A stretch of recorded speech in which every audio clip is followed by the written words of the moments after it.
ازيكم يا جماعة، عاملين ايه؟ يا رب تكونوا بخير. النهاردة انا هقول لكم قصة جميلة عن العدل. كان في واحد متجوز اتنين، فكان بيعدل بينهم بقى هما الاتنين، مش كان بيظلم اي حد منهم خالص. فهما الاتنين ماتوا في نفس اليوم، عشان هما الاتنين متجوزين في نفس اليوم. فهما الاتنين ماتوا في نفس اليوم، فكان في باب واحد يخرجهم منه.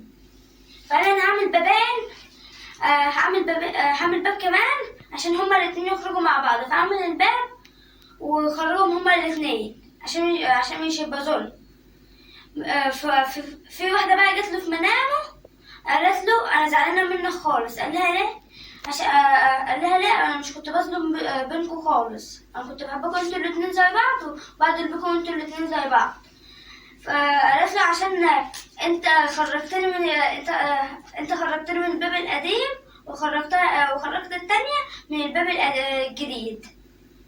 لو انتوا مكانه بقى كنت هتعملوا ايه يا جماعة؟